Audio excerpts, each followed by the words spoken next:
Welcome everyone to the weekly slab number 5. This is episode 5. And for all of those out there who follow the sports card marketplace, it'd be hard to believe at this point that you might not have heard, but if you didn't hear, Fanatics did indeed acquire TOPPS, and that is going to be the majority of the intro to today's episode. And we are very happy to have you all back for another weekly slab. Nate, I'm happy that you are joining me. I see you rocking your TOPPS shirt already.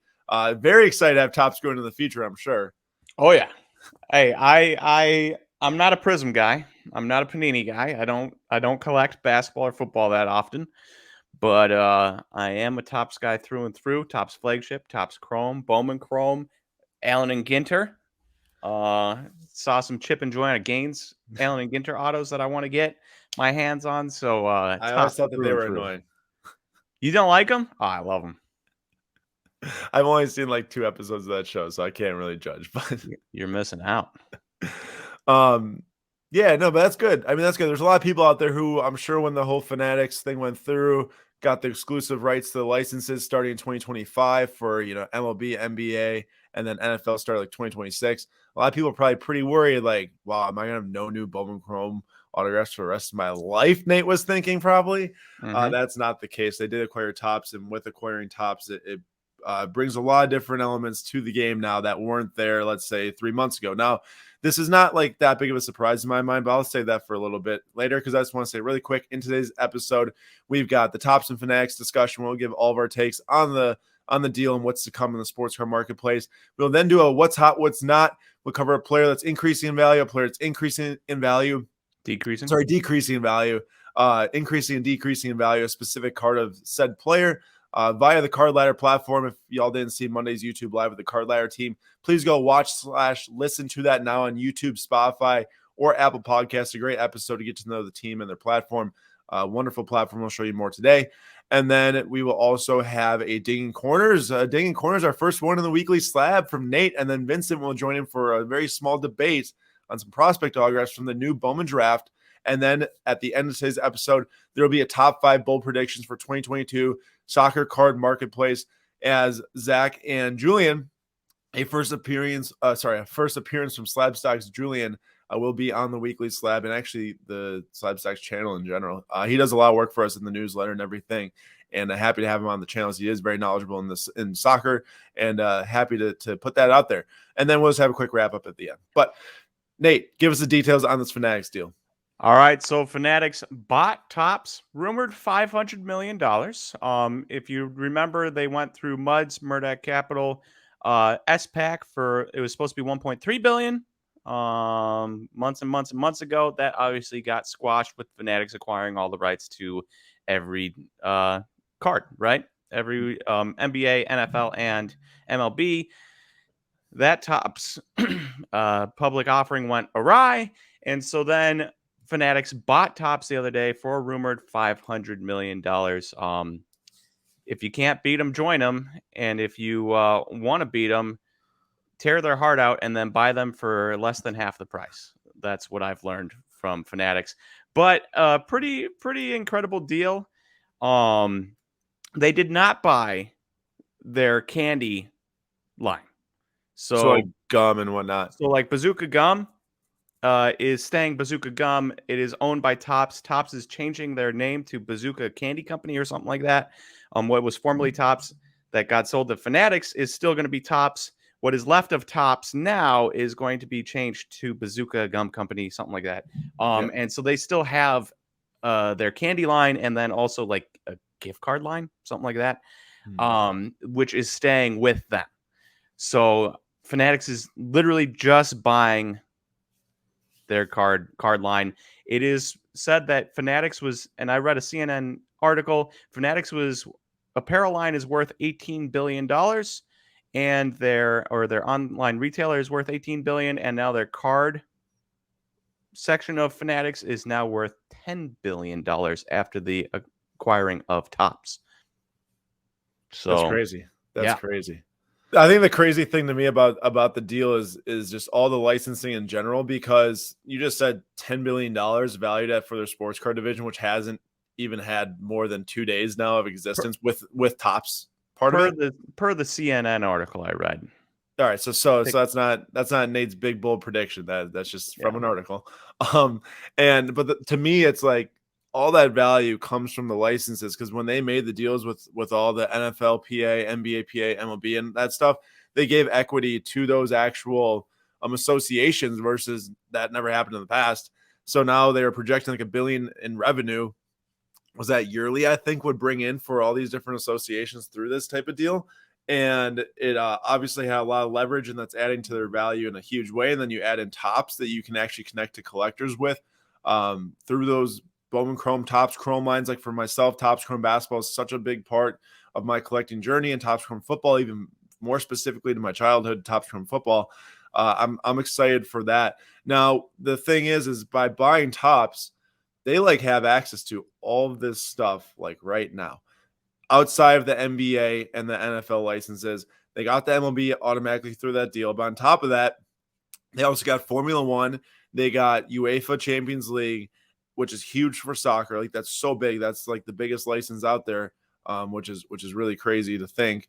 And then they also got like Garbage Pail Kids and a couple other things that Topps has. Star Now, Wars. Star Wars, good point. Star Wars. But the thing is that when they get all these licenses and start making all these cards, I'm interested to see at what point, like what's the first release of Fanatics effects, and are we going to be able to like visibly tell without it just being like, oh guys, this is our first release, or putting out while owning Tops, like are we going to see some crazy distribution models or anything like soon, or are they going to use the next 2 years to test all this different manufacturing distribution that Topps is already executing, and then from there kind of tweak it along the way to figure out, once they get the NBA and NFL, which is clearly going to be much bigger for America, like American collectors in general, than the MLB license and like the Champions League license, which I think is huge for myself. But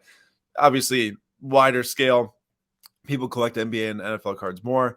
And I'm intrigued to see how they're going to operate the business over the next 2 years, leading into that third year when they actually hit 2025 and have those licenses. Nate, any thoughts on that? I did see that they are 100% planning on getting their hands into it instantaneously. I read that in the articles I was reading. So I'm sure it won't be like Topps flagship Series 1, because that comes out February sometime. Maybe March. I don't think that is going to it's not going to be that quick, but at the very least, I think you're going to start seeing little Fanatics logos on the back of cards, and then from there, it will grow. Maybe by the end of 2022, right?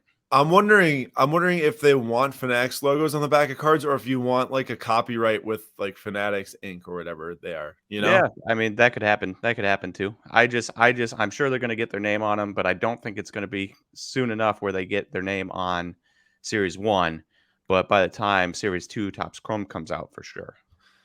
In general, how do you think this affects the next 5 years of sports cards, and what's the biggest shifts you see? Well, honestly, I think baseball might get a little bit hotter. I think people knowing that baseball is still going to be around and Bowman and Topps is going to be exciting. People that were into Prism and stuff will still be into Prism. If they started with Prism, it's going to be their baby, right? And like 86 Fleer's not around anymore, but people love Fleer, and it's their baby because they probably started, if they started collecting in the 80s, Fleer was the card to get for basketball anyways. So I expect some people to stay loyal to Prism, and Flawless and National Treasures and whatever else. But I imagine there's going to be some people that just jump ship and wait for Fanatics to come out with basketball and football stuff in 3 years. Yeah, I could see the same deal. I'm most intrigued to see how they affect the soccer card space. Obviously, I mean, a lot of people would expect me to say that, but there's like no high-end Topps soccer set. There's no dynasty. There's nothing. There's no definitive. There's none of that. Like getting on-card autos from those overseas players is difficult, especially with COVID restrictions or whatever they were facing maybe last year. And I'm intrigued to see how Fanatics might rethink that. Now, I want to bring up a comment here from Darb. Darb collects on Instagram. He's a great guy. I asked on Instagram, what was the number one thing that you're looking forward to with Fanatics buying Topps, or not looking forward to? Because I think there's actually like multiple different thoughts on the subject. You know, it's not just like this is good, but it could be very good.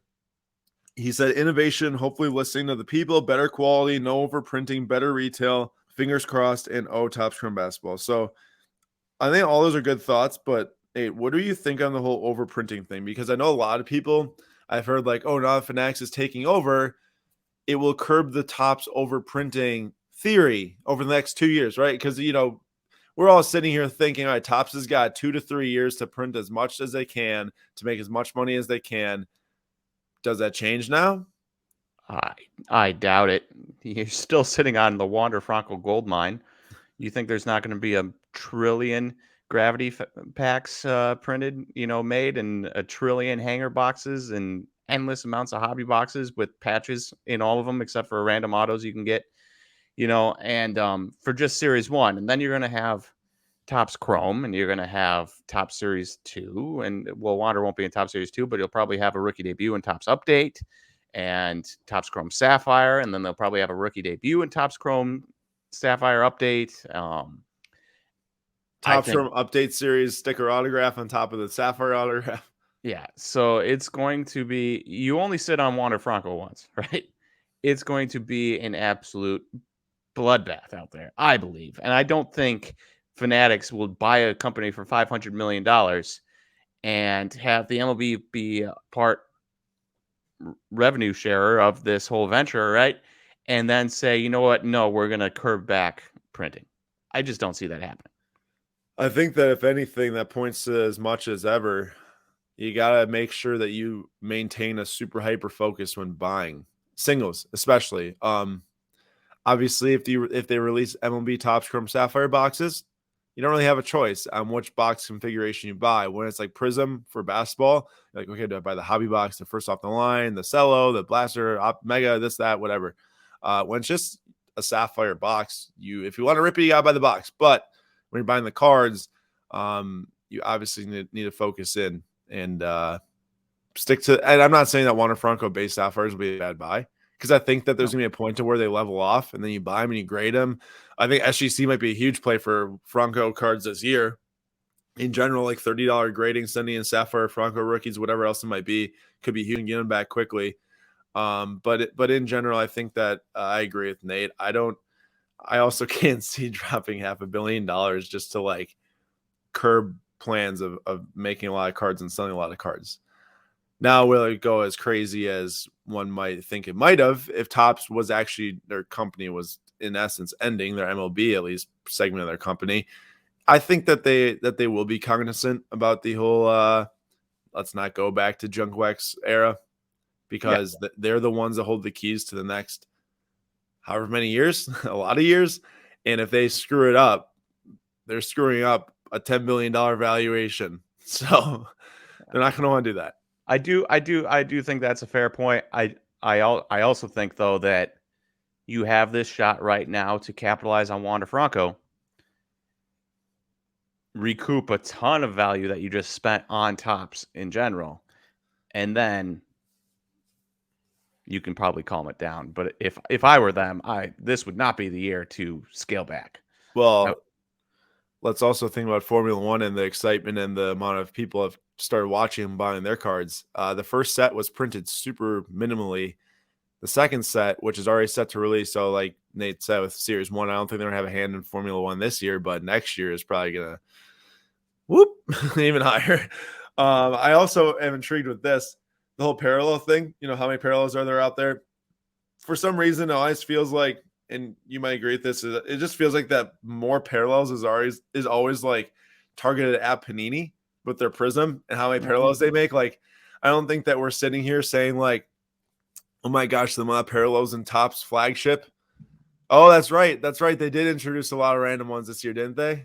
Yeah, $4.99, $3.99, $2.99. Pink's out of $1.99 now for TOPPS Chrome. You know, I didn't rip enough baseball this year to really understand that. I forgot about that. But you're right. So they did now too. TOPPS did too. So I'm wondering, are we going to get the Fanatics logo parallel where it's all the logos behind? That'd be amazing, actually. That'd be kind of interesting. Like on the border, it's just Fanatics logo all the way around, like like the Gold Stars or the Independence Day or something like that, Or even or like like I was just gonna say the base design from 2021 Bowman, or sorry, 2020 Bowman, not 2021. Remember how it's got like the little base, the Bowman baseball logos and the Jason Dominguez that oh go yeah, around the oh yeah, borders? yeah, Maybe they were foreshadowing this the whole time. They're getting it ready, had the yeah. design all mocked up. I Uh, mean, if it was a parallel, I think I'd kind of like it.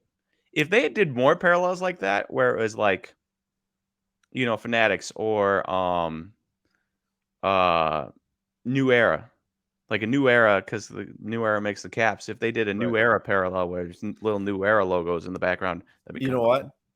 They'll be able to do more of that now than ever with Fanatics and all the licensing and different plays that they have. Like they got so much money to get stuff like that done. I wouldn't be surprised if you see a lot of co-branding cards in the future too.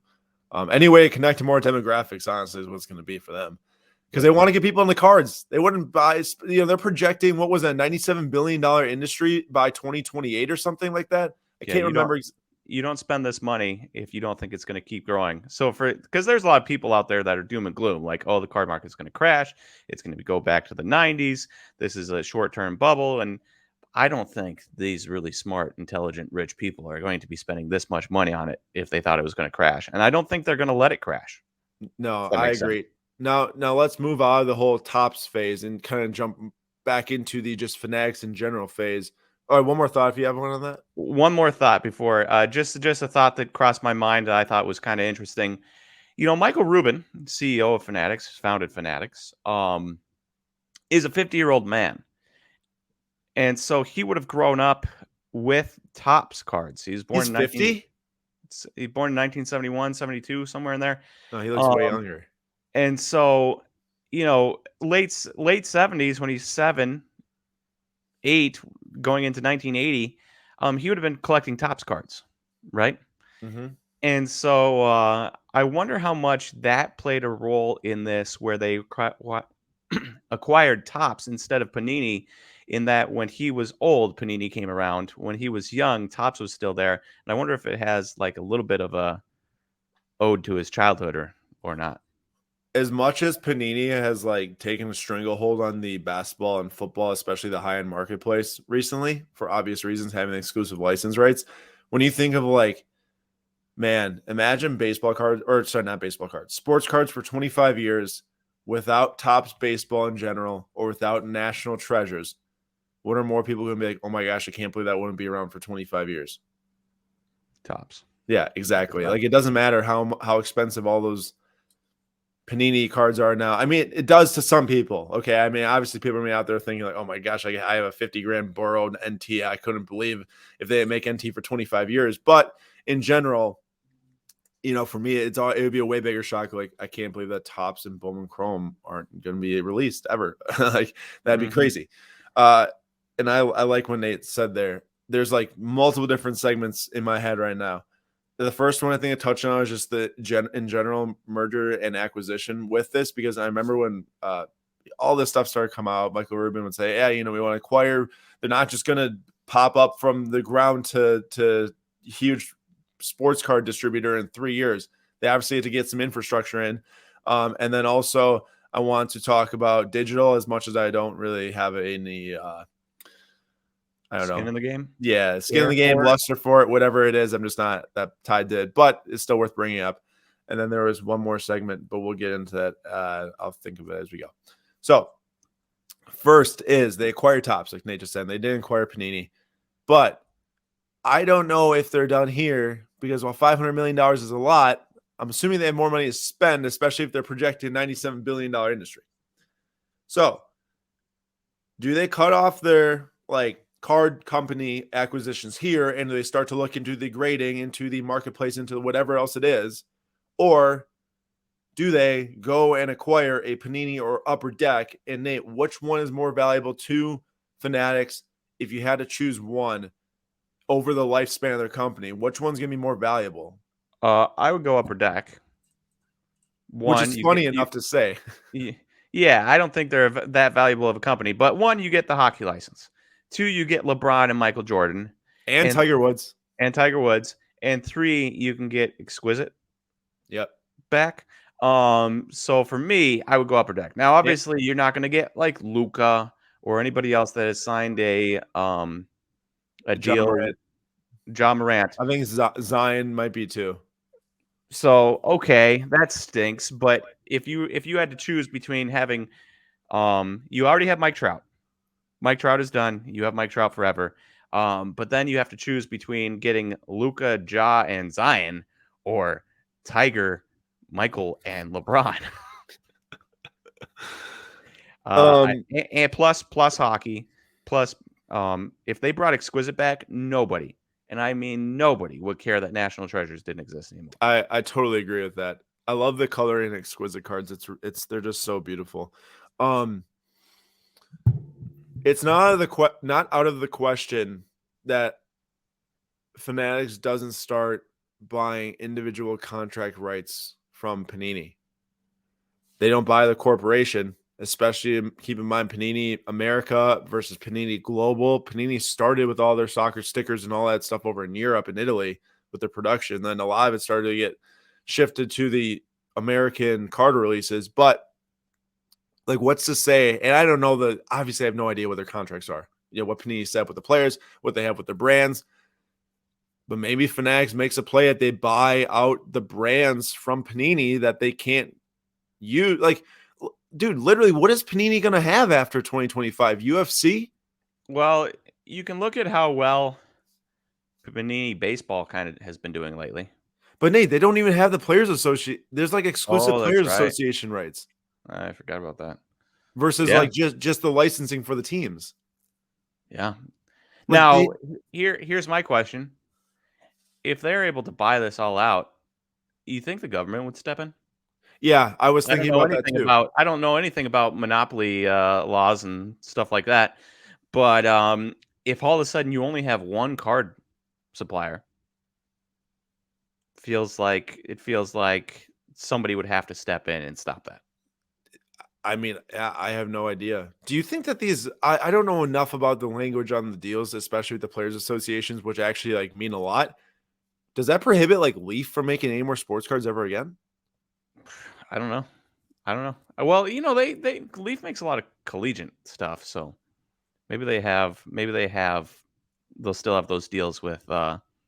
collegiate associations. Yeah. What I do know is that somebody watching this right now probably knows a little bit more than us. Yeah. So if you could drop in the comments what you think on this whole, you know, Fanatics, if they were to acquire everything, if Upper Deck and Prism stay their own thing, Panini. that's one thing. Or Panini, yeah, Prism. If Upper Deck and Panini say their own thing, that's one thing. But if somehow Fanatics acquires Upper Deck and then acquires random, say Donruss, so they get Donruss and Optic from or like from or like the autograph contracts from Panini, like Luka, Ja, and Zion. yeah.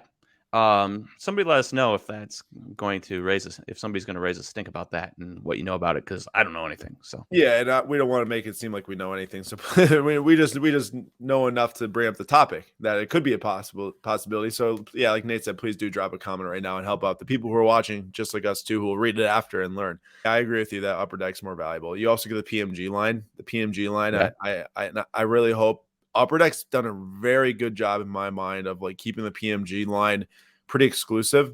They haven't printed like crazy amounts of parallels for it between hockey. And they're doing like some of those employee exclusives where they release like the purple ones. I saw that 190 purple out of 199 or 150 or something like that. 150. So I actually had to make a decision between buying the McDavid, the pack released PMG, the red one, or the purple one, the employee exclusive. That's where sometimes it's like knowing a segment of a market really well helps a lot, because I potentially made a bad call. You know, to me, employee exclusive, it sounds like in like a normal, you know, basketball or soccer sets, like why would I want something that wasn't pack issued? You know, or like an on-demand release or something like that. I wouldn't want that versus like getting the one that was pack pulled. But you know, I didn't know enough about it, and I just made a call to go with the pack pulled one based off of what I think, and I think it's going to do plenty fine. I mean, it's a very valuable card, and we'll see how it grades. I'm the McDavid, but you know, the employee exclusives look really good. Aside from that point, I do hope like whatever like legacy brands they do acquire, they keep them pretty similar to what they were in the past. It'd be a shame to take the PMG line and print like the mop and prism parallels for that. It would literally kill it. Like it would kill it when you've got like just a red, a blue, and now they've got like a purple out of 10 or out of 5 and a green out of 10. But they used to just have the red and green. It would harm it a lot. And the contracts of the Jordan and the LeBron and the Tiger would be insane, because once LeBron's done with his career, and let's just say Panini had the license, I'm pretty sure that they couldn't print any more cards of him in general. We haven't had a Jordan card released through a set since he retired. Well, outside of Upper Deck, I should say, because they were printing some Upper Deck cards. I'm more saying like the Panini cards. We have never had a Panini Michael Jordan card. I'm pretty sure the same thing happens once LeBron retires. There's going to be no more LeBron Panini cards. Now there won't be anyways with the license change. So that'd be cool to start to have more Jordan cards. I mean, maybe not for Jordan collectors out there that are like, oh, I just want the old ones, but who knows? We'll see. Now, I wonder if Jordan would sign. He doesn't need the money. Well, hey, he signs cards for Upper Deck still. Does he? Yeah, they release like those random collegiate sets every once in a while. Now I don't know how that's changed in the past 2 to 3 years though, because Panini did acquire, like, when they started printing the first basketball college Prism 2019 or something, they like acquired some pretty big rights, I think, to the collegiate market, because they started to make Flawless too, and that might have curbed Upper Deck's ability to like produce a UNC MJ auto, because I haven't seen a new one for a few years now at least. So we'll have to see how that changes too. Don't know enough to make a call. Nate, do you have any more on that, or are you ready to move on? I just, we talked about this a while ago, and we said we got to wait till we have more information. We finally have more information, and yet I still feel like we don't have enough information. That was exactly my thoughts coming in this episode, because it's enough to start to just like make some more thoughts around it. But there's not enough still. There's not enough known about their plans in total. Grading, marketplace, distribution, direct to consumer, like how these are actually going to affect it. We could sit here and just spew garbage all day guessing at what they're going to do, but until they actually do something, it's going to be hard to say. Yep. Now, the last segment for Fanatics is going to be this NFT digital space, because they have Candy Digital, which is a company that was started between, I think, actually Gary V and Michael Rubin. Or Gary's involved, I know, in some manner. If it's his Vader Media that's working with the NFT company, they have the exclusive rights to MLB artwork for NFTs, of the licensing to it. Now, I'm pretty sure it doesn't matter when it comes to cards. TOPPS was releasing NFT cards for a bit. I think those launches did not go so well. I haven't seen one in a while. The TOPPS packs, yeah, I haven't heard anything about. Remember that Mike Trout that went for more than the Cognac Diamond anniversary Mike Trout? Yep. I wonder what that I know that Wax nowadays. marketplace, they were trying to migrate off of that, and I think that what they're going to do is build their own TOPPS blockchain.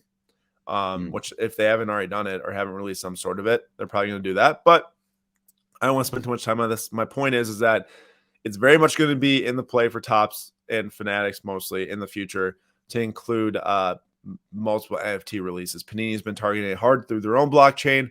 Very much so anticipate some sort of Fanatics or TOPPS blockchain to come out, and people will be buying and selling NFT packs through there. I probably won't be participating. I just want to make it known that that's going to be probably a pretty huge segment of their business growth is going to be through that, and a lot of their focus, I'm sure. Obviously, going to focus on the actual cards, but that as well.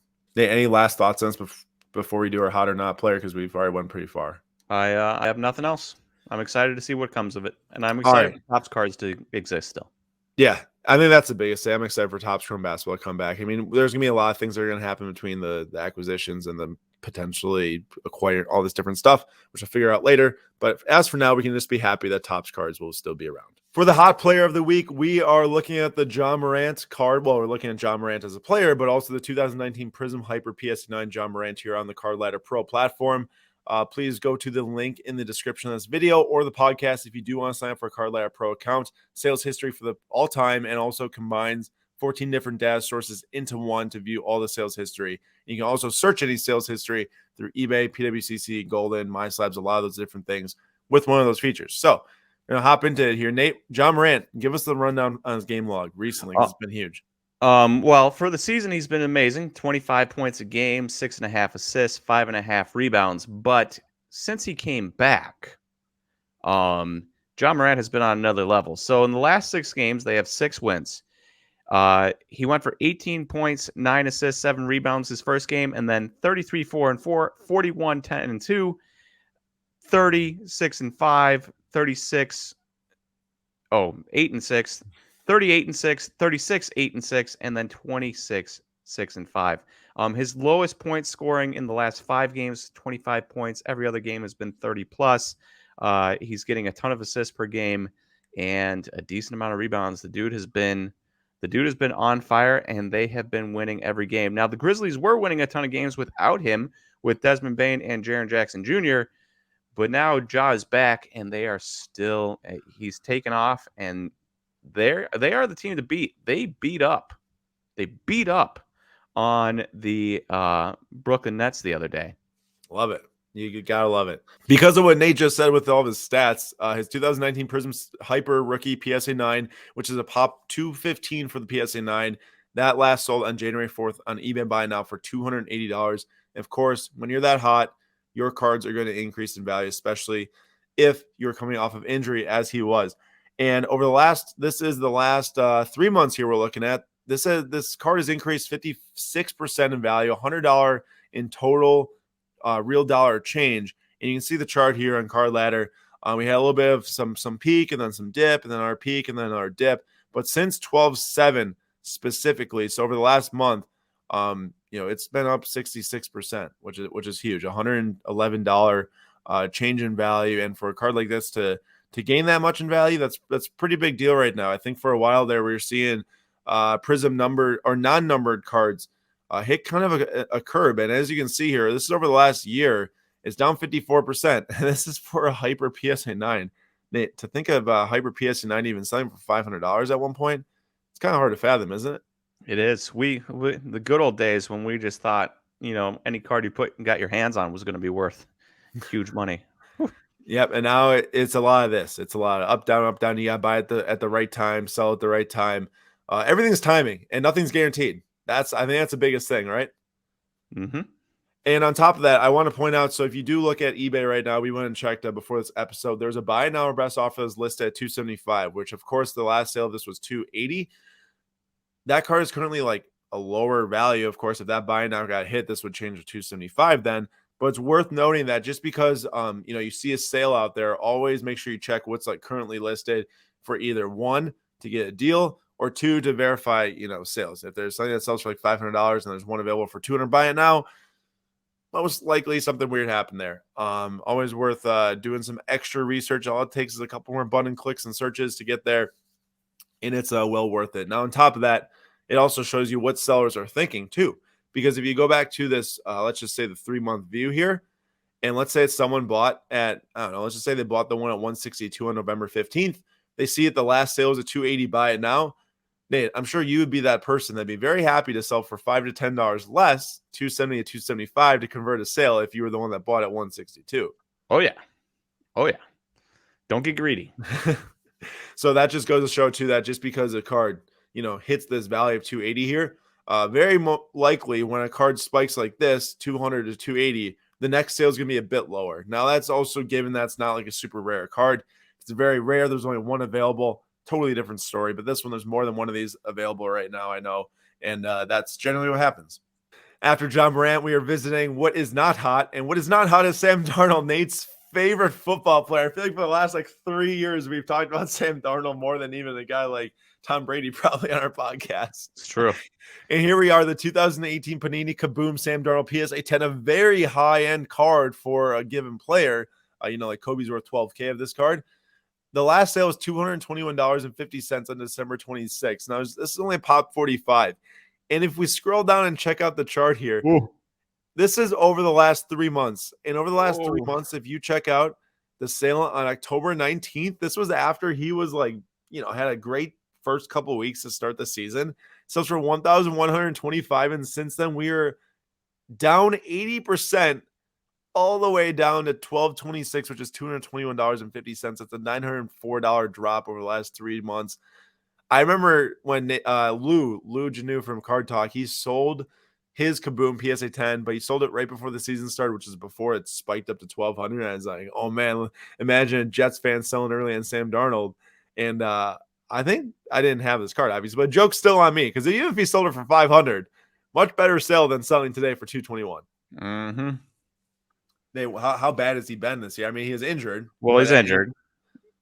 And also, I mean, outside of those first couple weeks, 3-4 weeks, it wasn't good. And then he got injured, and Christian McCaffrey's been injured, and it's just it's a tough scene. It's a tough scene for Panthers fans and for the Panthers for having given up picks for him. Good scene for the Jets getting out of him and getting some picks for him. But wow, it was one of those things where I thought for sure it was the Jets. Like, you put Sam Darnold on a different team and give him a chance, and maybe he shines a little bit. I don't think it was the Jets. But I mean, it might have been the Jets. The Jets might have just ruined him in general. But Panthers also aren't like even second or third tier team. well, I mean, they were really good when Cam Newton was there. When Cam Newton was good and didn't take all those hits before he had all that wear and tear on his body, they were a great team. Yeah, we're talking like 6-7 years ago now. But I don't know. It's either way. It's a tough scene. There's not much more to say than that. No, down 80% on a card like a Kaboom, which is a very high end set. It also goes to show just because you own a Kaboom and in a PSA 10, it does not mean automatic money in the bank. I think sometimes, and maybe even myself included, falls into this. You buy a card and you're so sold on it, and you're like, oh, it's automatic money. Well, nothing is automatic money because, as you can see, this has dropped 80% and nearly $1,000 in the last 3 months. I think even more important than the Kaboom is that people are risky. I mean, people are risky in every market. But it feels like people are really risky in the NFL market because they know that quarterbacks sell, and that unless you happen to have Jonathan Taylor the year Jonathan Taylor breaks out, you're not making money on Jonathan Taylor next year, probably. Highly unlikely, right? I would say not from buying this year, maybe in the offseason. Yeah, maybe in the offseason. But for quarterbacks, you can make money any year, generally. As we've seen, people have made money like 3 or 4 times over on Sam Darnold. Yeah, but people take huge risks when it comes to the football market and quarterbacks. Buying Sam Darnold because he switches teams, even though he hasn't shown anything yet with the Jets. Buying Mason Rudolph because he's the backup for the Steelers, and you're hoping Big Ben gets hurt and then you can sell him. Buying Mike White because Zach Wilson gets injured, or buying who was the quarterback that started for the Texans this year? That was the rookie, Davis Mills or something? Davis Mills. Buying Davis Mills, but Tyrod Taylor comes back and Deshaun Watson might come back eventually, maybe. People just love taking huge risks and then losing big because these guys never pan out. How often do these guys pan out? I mean, Gardner Minshew, people started spending big money on Gardner Minshew after his one game. Now Jalen Hurts is right back in. Mm-hmm. I agree. There you are. That is the What's Not Player of the Week. Thanks to Card Ladder Pro here for providing the data. As always, all the sales data is provided by Card Ladder, and this is some good stuff, so go check it out if you want to. Link in the description to sign for an account right now and use this just like we were. Hey, guys, our first dinging corners of the new weekly slab is here, and we are talking Bowman Draft. So Bowman Draft obviously just came out last week. Prices are astronomically high. So I pulled up prices of a couple guys. Obviously, you've got Henry Davis, first overall pick by the Pirates, and his prices are absurd. $1,525 for a gold wave auction of a catcher. If we look at purple, $910 for a purple auto on January 4th, which was yesterday. $3,800 for a true gold on January 4th. $1,700 for a blue. You get the point. Prices are astronomically high. If we go to the top guy in the draft, Marcelo Meyer from Boston, number 4 overall pick. He had a purple go fixed price, $1,775, if you can believe that. $1,175 for a purple auto of Marcelo Meyer. Absolutely insane. $850 for a refractor auto. And if we can quick find a base auto on the sales history from Card Ladder, we've got $495 January 4th. So a $500 card for a base auto of Marcelo Meyer. Other top guys from the draft, Colton Cowser, the Orioles 5th overall picked. His prices are actually not as ridiculous. A refractor sold for $250 fixed price. auto, 200 or number to 499. Base auto selling for $143.50 on auction yesterday, January 4th. And then we also have Jordan Lawler, probably the top guy in the draft, at least for some. I'll get into that. Base auto on January 3rd sold for $365 there. And then Sal Frelick, my favorite guy, $195 for a blue wave on January 4th, $86 for a base auto on January 4th. Prices are pretty high. And for pitchers, we've got Jackson Job here, blue auto number to 150, 290 best offer January 4th. A purple auto number to 250 for $170. Pretty high prices for a pitcher. I know he was the third overall pick, but still pretty high prices. Now, this is going to be a very high level look at Bowman draft here. We're not going to get huge into the players, but I do want to say this. There's 29 first round picks in the MLB this past year. 14 of them are pitchers, which is drastic. Now, I didn't look to see how many pitchers have autos in this draft class out of first round picks, but I do know 2 of them that don't have autos. And the 2 that don't have autos are the most famous guys in the draft. Jack Leiter, second overall pick out of Vanderbilt to the Rangers, and Kumar Rocker, 10th overall pick out of Vanderbilt to the Mets. They are the 2 most famous pitchers in baseball in college, and probably the 2 most famous collegiate players. You heard more about Kumar Rocker and Jack Leiter than you heard anything about any college bat. And for them to not have autos, other pitchers do have autos. We just talked about Jackson Joe, but for them to not have autos is a real shame because they would have been extremely high prices. I know Kumar dropped and he had a little bit disappointing draft, and his fastball velocity dropped during the summer, this and that. But it would have been exciting to get to see what his prices are at. So those 2 guys do not have autos. So out of the 29 first round picks you can have autos of, 14 are pitchers, and the 2 most famous pitchers do not have autos. Big disappointment. On top of that, 2 of the guys are catchers. So obviously we talked about Henry Davis. He was pick number 1. And then also Harry Ford, picked by the Mariners out of North Cobb High School in Georgia. He was pick number 12. Now, Henry Davis obviously has big money attached to him, but they are catchers, and people do not love collecting catchers long term. Out of the gates, I'm sure you're going to get good money for them. Long term, not great money to be had. So out of the 29 guys, you've got 14 pitchers and 2 catchers. That's 16 guys, which leaves you 13 dudes that you may want to collect on the position player side. Unfortunately, of those 13 guys, 6 of them, and I've got them on my phone here, 6 of them do not have autos. Khalil Watson, number 16th overall, one of the top high school picks in the country, slipped to 16. Would have gone higher. I'm sure people were worried about his signability. Khalil Watson slipped to 16. He does not have an auto. Matt McLean, 17th for the Reds, one of the top college shortstops in the nation. Trey Sweeney, 20th to the Yankees. Colson Montgomery, 22nd to the White Sox. Max Muncy, 25th to the A's. And Jackson Merrill, 27th to the Padres. Now, what's interesting about that is that if you go and look at the list, Khalil Watson, shortstop. Matt McLean, shortstop. Trey Sweeney, shortstop. Colson Montgomery, shortstop. Max Muncy, not to be confused with the Dodgers' Max Muncy, a completely different Max Muncy, still in California, shortstop. And then Jackson Merrill, shortstop. So if this was a regular, if they had signed all these guys, you wouldn't care about the 14 pitchers because you have 6 shortstops here plus Marcelo Meyer, Jordan Lawler. That's at least 8 shortstops that you have to choose from, which that's huge upside. Everyone wants shortstops. They can go down the defensive spectrum. It's impossible to go up the defensive spectrum. So if you draft it, if you're buying a third baseman, you do not expect them to shift over to shortstop, but you can buy a shortstop and expect them to shift down the defensive spectrum to third base or second base, and you're okay. If you have a third baseman and he shifts down, he's going to first base, and then you're going to lose a ton of value.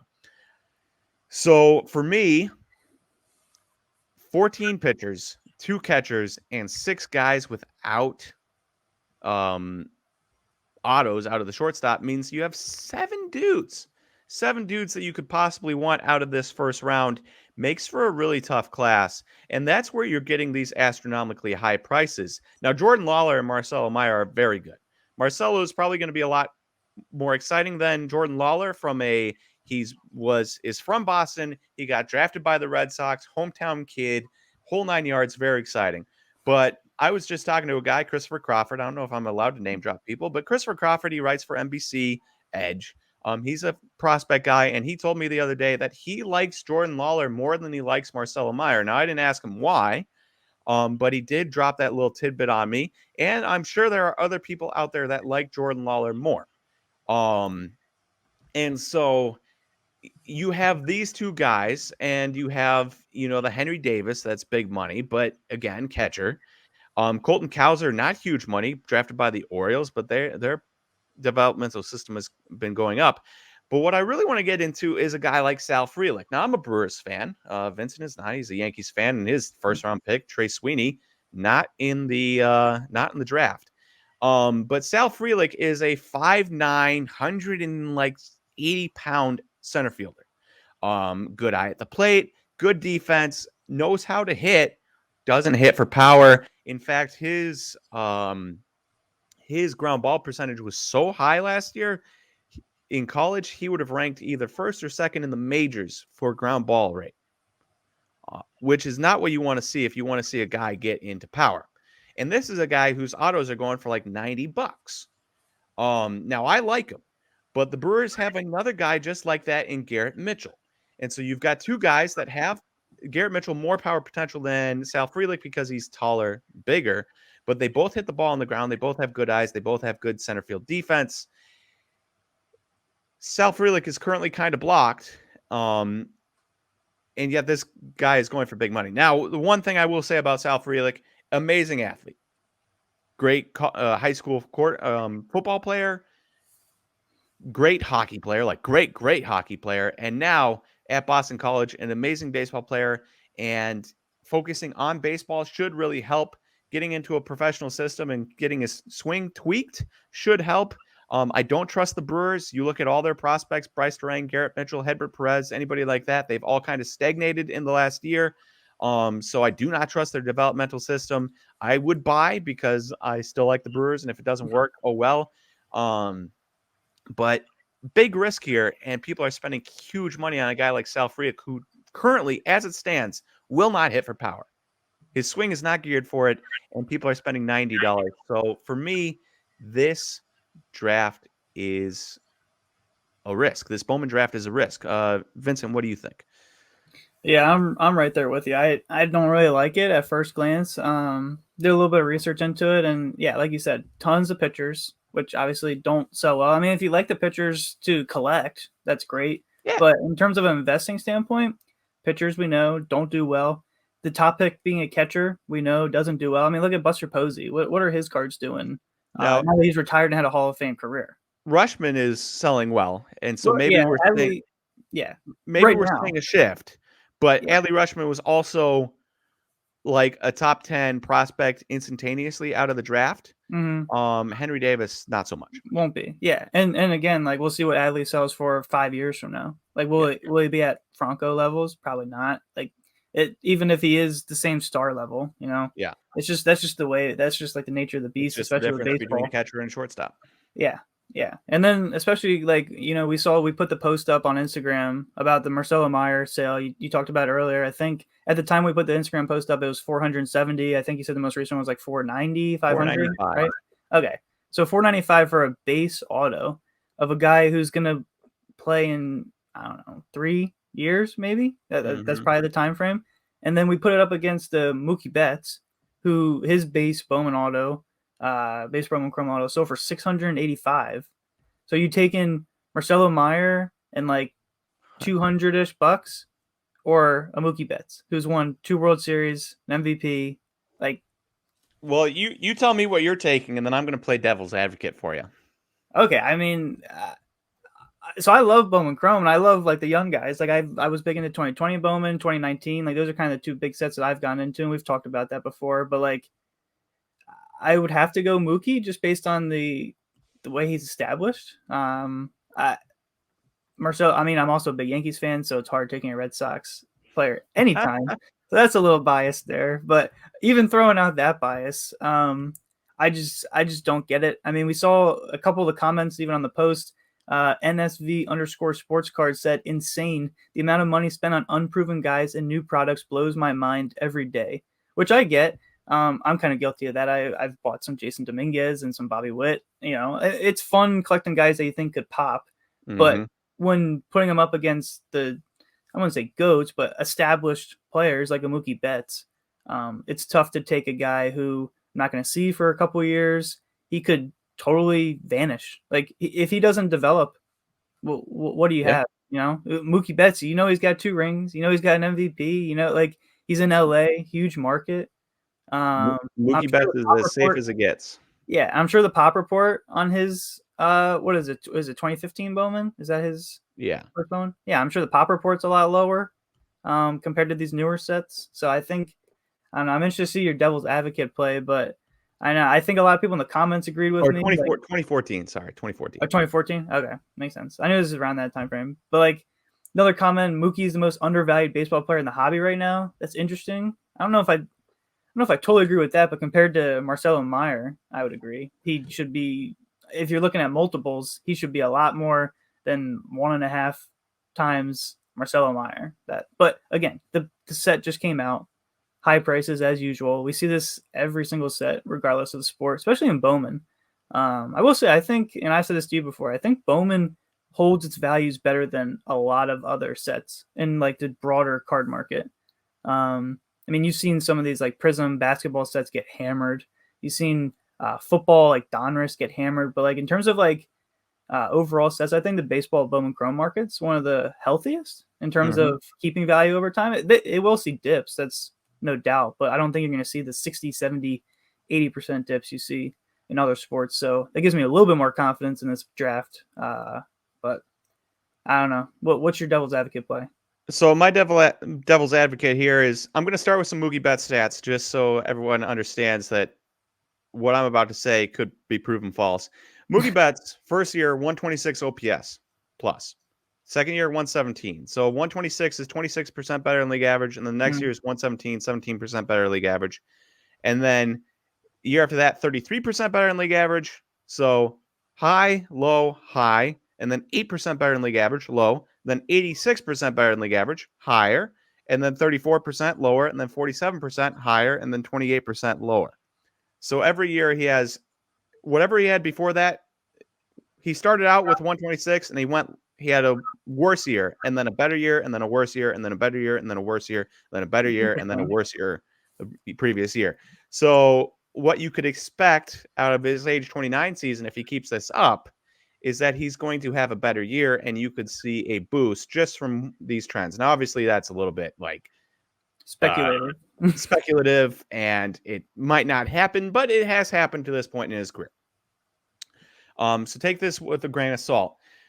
But knowing what I know about people and how they like to spend their money, I mean, I wouldn't spend $400 on Marcelo Meyer out of the gates because, as we know, cards go down. Cards are hot out of the gate. And you wait 2 weeks, and Marcelo Meyer is probably going to settle in at a $300 auto. It just always happens. For sure. But so let's look at it this way: $600 for a Mookie Betts or $300 or 2 Marcelo Meyers, right?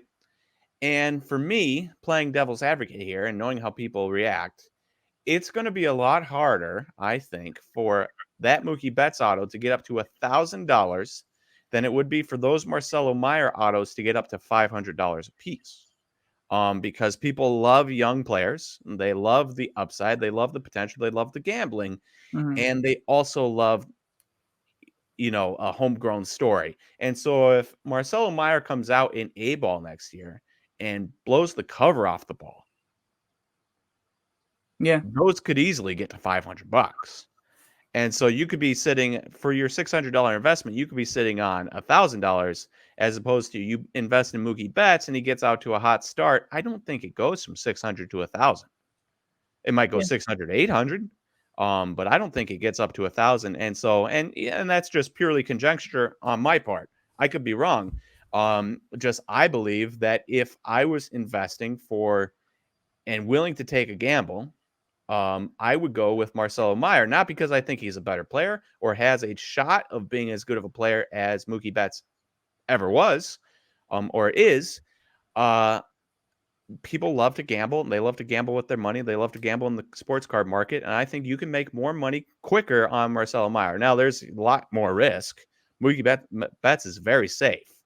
Yeah. The Dodgers are going to continue to be a good team.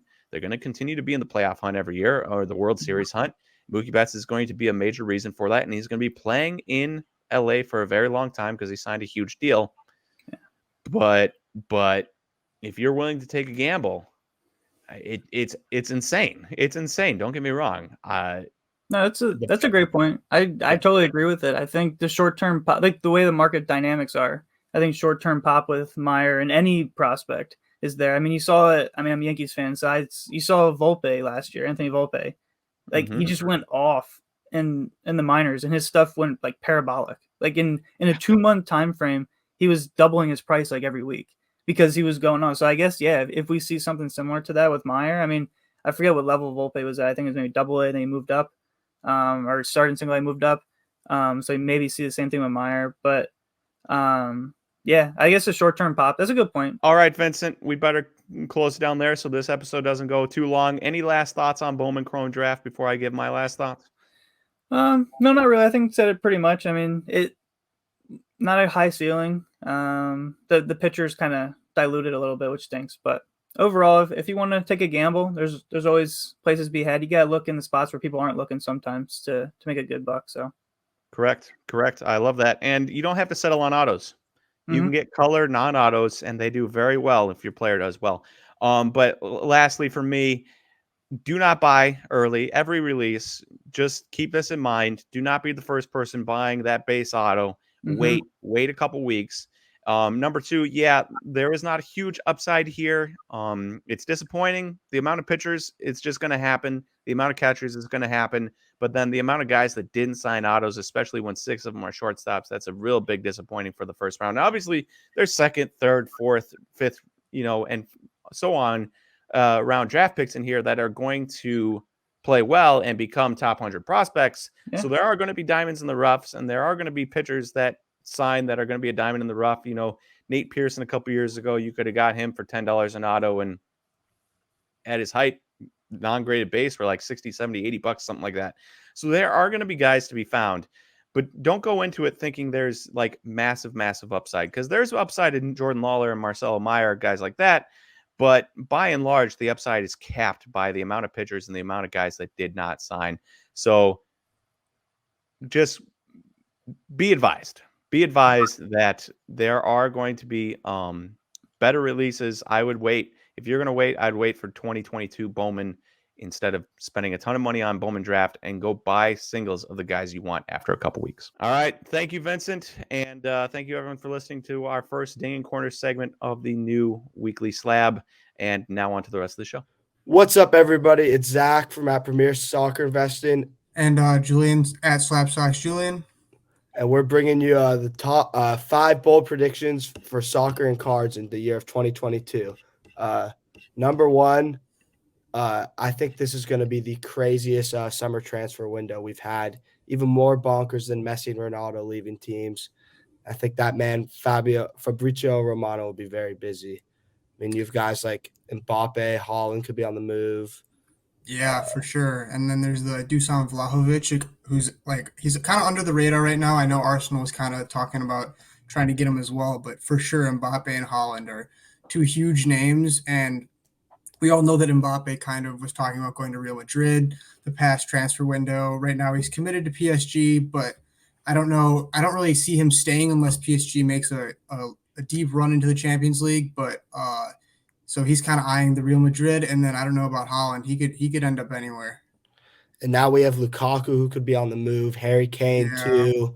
You have all the economic upheaval that these clubs in Europe are facing. Really, the only clubs that are doing okay financially right now are the Premier League clubs. So it could be interesting to see if we see more talent go into that league. But for sure. Yeah, and close to home for me because I'm a United fan. I mean, Paul Pogba, I know he's been in the news. He's probably going to end up leaving, but I think you made a good point about the Premier League because they got a lot of funds available. I mean, Barcelona, they have a bunch of like people in the news that they're trying to target, but I don't know if they have the money for that. So I think it should be interesting how it plays out for sure. Yeah, we'll see. And as we've seen in the past, big transfers lead to movement in players' cards prices. So this will be one to monitor moving forwards. The next big prediction, Julian, you want to take this one? This is one of Yeah, yours. for sure. I'm thinking that Barcelona might make a run at top three in the Liga. I've liked what I've seen so far from them, especially with Xavi at the head coach position right now. I really like some of the stuff he's instituting, especially trusting the younger players. I think that's something Barcelona really has to get back to because beforehand, like in their golden era, I mean, they had like Xavi, Iniesta, Messi, all those guys who came from their academy. And I think that's a big part of their success. And then I think they kind of gone away from that with the like Coutinho, Dembele, players like that, Yeah. where they're spending so much money to bring them in. And now they're in this huge hole because they've been doing that. But I think Xavi's going to institute bringing a lot of their younger academy players to play. That's going to be the primary focus. I mean, we see like Pedri and Gavi playing right now and Ansu Fati. So I think that's going to be a big component. And what I've seen so far, I really like because they're playing more for the badge than the money. That's kind of the shift I'm seeing. And that. I think that's a very smart signing what they did too with Ferran Torres. I think he's going to come in and really help that team right away if they can get him registered because there's still some Yes, questions yeah, about that. So who knows what's going on with their financials? And they are only 2 points back of third place in La Liga right now, though they're not in the title race at all. 10 back of second in Sevilla and 15 back of Real Madrid in first. But which is really surprising to me, they've been able to play their way into being really competitive for a Champions League spot after the start of the season they've had. So they definitely have a shot. Xavi's finally getting a tune out of some of these players that really weren't performing under Koeman and even in managers before that. So they definitely look like they have a shot. Next prediction, as we've seen in the past, cards peak at big moments when the biggest competitions are going off at their most hype. So I think we're going to see more of that in 2022. Cards will have two main peak cycles this year. In around late spring, you have March, April-ish, with when the knockouts of the Champions League are in full force, and then in like the months of November and December when the World Cup is going on. And then in between those, it's going to be two very massive hills and then a pretty deep valley probably, and then a quick run up again as these competitions dominate the world and soccer becomes the main focus of the hobby. for sure. Yeah, I totally agree. I hadn't really thought much about the Champions League, the boom from that, but for sure there's going to be one. I mean, the obvious one is the World Cup. I think there's a ton of room to grow for the market, and I think it's going to explode close to that. That plays off of one of our next predictions, but for sure, I think that there's going to be a ton of growth, and I think the Champions League and the World Cup are going to play into that a ton. Well, and you're really going to see it too because soccer has been on somewhat of an exponential curve in growth, both card wise and just like viewership and popularity wise in the U.S. And these two main events are really positioned to capitalize on that growth and really even supercharge it even more so. You have the Premier League becoming so popular in the U.S. So you have a lot of Premier League teams in the Champions League, and then what? Hopefully, knock on wood, a really exciting U.S. side makes the World Cup, and that's going to drive massive attention in this country. And when there's a lot of attention on a sport in this country, a lot of heat goes to the card market too. So I think we're going to see that towards the end of this year. And this led us to one of our next predictions. I mean, playing off of that explosion before the World Cup, Messi's 2006, like his first World Cup card. I think with this potentially being Messi's last World Cup, and a ton of his cards are going to get a boost from it. But this one in particular, I mean, like the raw sales of this are the high was like 500 in December, but that was a best offer. But besides that, they're hovering around $100 to $200. PSA 9 is under $1,000. Yeah, you can just see in the card ladder data and the graph they have here. This was a card that was $30,000 at one point. Now to $6,000. Its low prices at $5,000. So it's, as you said, it's really hovering around its floor right now. As we've seen in the past with other cards, if a card can go on a crazy run up once. It can do it again if like there's certain events that would lead to it.